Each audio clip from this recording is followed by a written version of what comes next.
Un zoom sur l'association Envol à Toussus-le-Noble, à Épinay-sous-Sénart, la grève des élèves et des enseignants du lycée Maurice Héliot, l'interpellation de 2 individus, incendiaires présumés de centaines de tonnes de paille, développement des titres Patrice Arditi.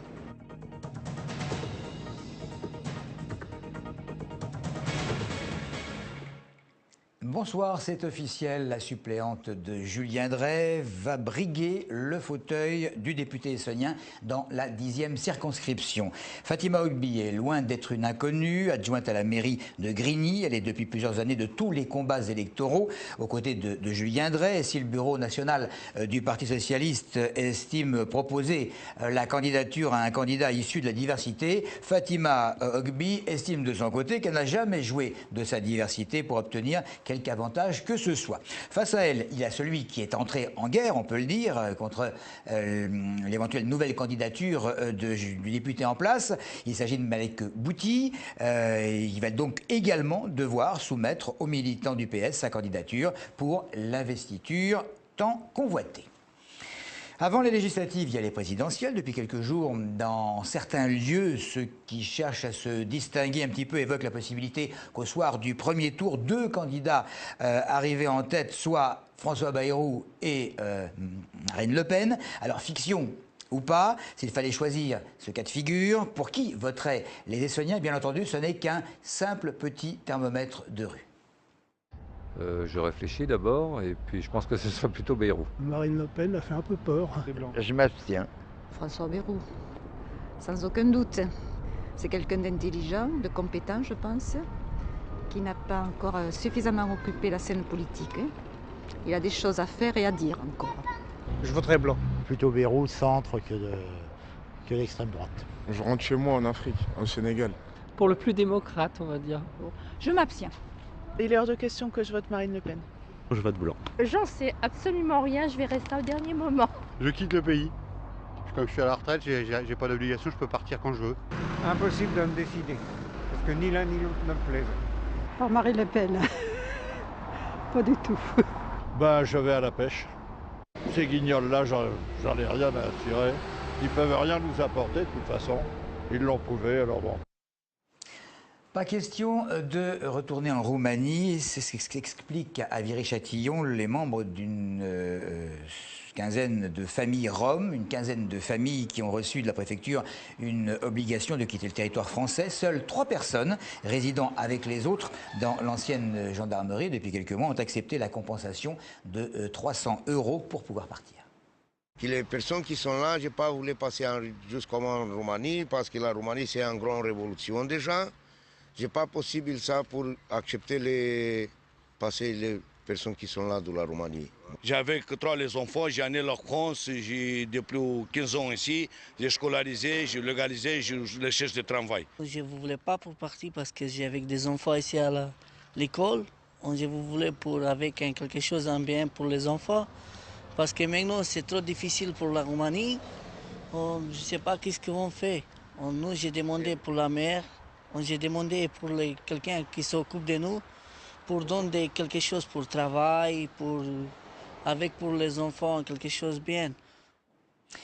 87% des professeurs en grève aujourd'hui au lycée Maurice Héliot d'Épinay-sous-Sénart afin de protester contre la fermeture de la filière technique, la STG, à la rentrée prochaine. Comme Audrey Coll a pu le constater, le mouvement est soutenu par les parents d'élèves, par des enseignants ainsi que le maire de la ville et le conseiller régional Romain Collat. Maurice Héliot est un petit lycée qui accueille 425 élèves. La perte de la filière STG ferait s'échapper 52 élèves et les priverait d'une formation bien encadrée et de proximité. Ils seraient déplacés sur les lycées de Brunois et Montgeron dans de plus grosses structures. Aujourd'hui, élèves et professeurs manifestent ensemble pour protester contre la fermeture de cette section. On a une équipe pédagogique qui nous entoure. C'est comme une grande famille dans ce lycée. C'est pas des seconds parents, mais presque, parce qu'ils sont vraiment à côté de nous. Si on a des difficultés, on peut venir leur en parler. Et ça, on va le perdre dans un lycée où on sera 35 élèves par classe, parce qu'on ne pourra pas aller parler aux profs, parce que le prof, il aura autre chose à faire. En parallèle, le lycée devrait ouvrir une filière STL, mais les professeurs rejettent le fait de devoir remplacer une section par une autre et demandent le maintien des 2 classes. Les professeurs mettent en avant les excellents résultats de ces élèves STG au bac, avec 85% de réussite contre 70 ailleurs. On pense que l'échec scolaire coûte très cher. Et on a, en toute modestie, on a la conviction que le taux d'échec sera plus faible si les élèves de STG restent chez nous. Donc ça coûtera moins cher à moyen terme. Cette suppression engagée par le rectorat intervient dans une décision nationale de rassembler les filières. D'autres lycées sont touchés par des fermetures de sections STG, comme le lycée Blaise Pascal à Orsay. Ceux qui, en cas de victoire du Parti socialiste au présidentiel, verraient bien Manuel Valls hériter du portefeuille de l'Intérieur en seront peut-être pour leurs frais, puisque selon un sondage Opinionway pour le Salon des entrepreneurs, le député maire d'Évry arrive en tête des désirs des chefs d'entreprise pour devenir ministre des PME-PMI. Le directeur de la communication de François Hollande devance Pierre Moscovici et Michel Sapin. Pas de grosse surprise en cas de victoire de la droite, puisque c'est l'actuelle patronne du MEDEF, Laurence Parisot, qui arrive en tête. Pourquoi les handicapés ne pourraient-ils pas travailler dans l'aéronautique? Pour combattre ce préjugé, le CFA de Massy, le centre de formation des apprentis, dédié au métier de l'aérien, forme depuis maintenant 2 ans des personnes en situation de handicap. Et l'association Envol se charge de débusquer les postes ouverts et de trouver évidemment les profils les plus adéquats. Un constat auquel on ne s'attendait pas. Après 2 années d'existence, il manque plus de candidats que de postes à pourvoir. Christophe Garnier. Handicapé suite à un très grave accident de la route, Gilles porte en permanence un corset à plus de 50 ans et ne connaissant rien à l'aéronautique, il vient de débuter une formation au CFA de Massy dédiée au métier de l'aérien. Après avoir rassemblé son courage pour reprendre des études au milieu d'une promotion de jeunes qui ont 30 ans de moins que lui, il s'estime chanceux d'être tombé sur l'association Envol et sur ce qu'il appelle la grande famille de l'aéronautique qui, d'après lui, a un regard plus tolérant sur le handicap. On a la chance par Envol d'avoir des sociétés qui ont pris conscience du problème et qui ne s'arrêtent pas à ça. Alors que beaucoup de sociétés et de patrons dans la société civile ne veulent pas prendre le temps ne veulent pas s'investir à côté de gens handicapés. Il faut absolument orienter les gens en situation de handicap. Il y a des emplois pour eux, il y a des ouvriers, il y a des employés, il y a des techniciens. Il n'y a pas que des ingénieurs dans l'aéronautique. Après seulement 2 ans d'existence, le CFA de Massy et l'association Envol travaillent en collaboration étroite avec l'industrie aéronautique et débusquent de plus en plus de postes ouverts, 25 en 2010, 60 en 2011 et peut-être 80 en 2012.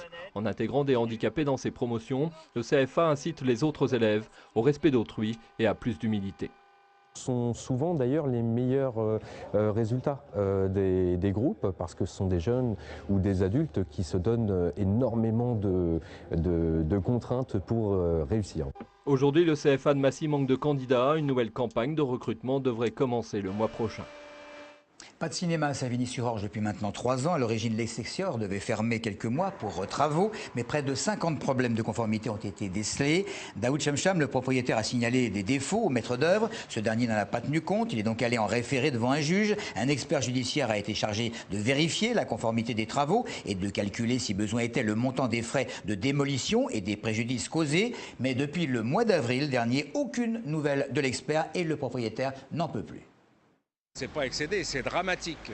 C'est-à-dire que, surtout sur le plan financier, c'est-à-dire que j'aurais dû ouvrir au mois d'octobre 2010, je pouvais tenir le coup pendant 1 an, mais depuis, donc, je ne peux absolument rien faire. Mes revenus, donc, bien sûr, j'ai pas de revenus, mais surtout, la banque, évidemment, c'est le harcèlement permanent pour payer, pour assurer au moins les intérêts. Je perds la partie de la subvention du département. Merci de nous avoir suivis.